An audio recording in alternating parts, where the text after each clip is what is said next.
Hello friends, நான் இன்றைக்கி சீனி அவரங்காய் பொரியல் செய்ய போகிறேன் பாருங்கள். அதுக்கு நல்லா பொடியாக சீனி அவரங்காய் கட் பண்ணி இதை நல்லா அவிச்சு வச்சுருக்கேங்க, வேக வச்சு எடுத்து வச்சுருக்கேன். இப்போ இந்த பொரியல் எப்படி செய்யலான்னு பார்க்கலாம் வாங்க. கடாய் வச்சு எண்ணெய் ஊற்றியாச்சு. இப்போ இதில் கொஞ்சமாக கடுகு சேர்த்துக்குவோம். அது கூட உளுந்து கொஞ்சம் சேர்த்துக்கலாம். உளுந்து போட்டால் நல்லா இருக்குங்க, டேஸ்ட்டாக இருக்கும். அது பொரியட்டும். இது பொரிஞ்சிருச்சு. இப்போ இதில் இந்த வெங்காயம் சேர்த்துக்குவோம். வெங்காயத்தை கொஞ்சம் வதக்கிக்கலாம். இது கொஞ்சம் வதங்கினதும் தக்காளி சேர்த்துக்கலாம்.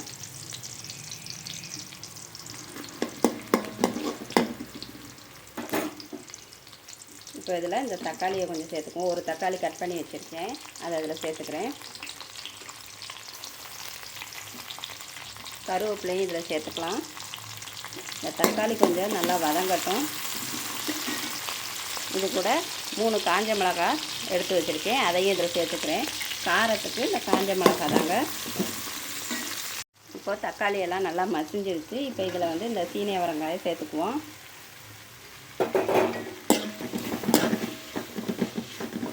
இப்போ இதுக்கு தேவையான அளவு உப்பையும் சேர்த்துக்கலாம்.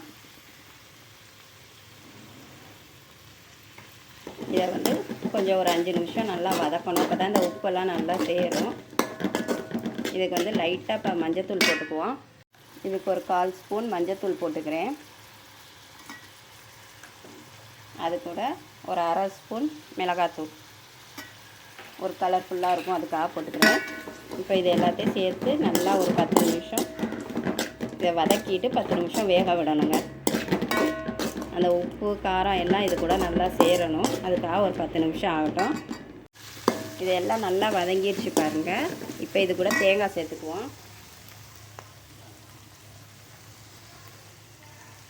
தேங்காய் சேர்த்து ஒரு 5 நிமிஷம் நல்லா வதக்கி விடணும். அப்போ தான் அதில் உள்ள டேஸ்ட்டு அந்த சீனி அவரங்காய்லாம் சேருங்க. பாருங்கள், 5 நிமிஷம் ஆச்சு. இப்போ ஸ்டவ் ஆஃப் பண்ணிடலாம். பாருங்கள், சூப்பரான சீனி அவரங்காய் பொரியல் ரெடி ஆகிடுச்சு பாருங்கள். பார்க்கவே நல்லா சூப்பராக இருக்குது பாருங்கள், சாப்பிடணும்னு தோணும். இதே மாதிரி நீங்களும் செஞ்சு சாப்பிட்டு பாருங்கள். இந்த வீடியோ பிடிச்சிருந்தால் லைக் பண்ணுங்கள், சப்ஸ்கிரைப் பண்ணுங்கள்.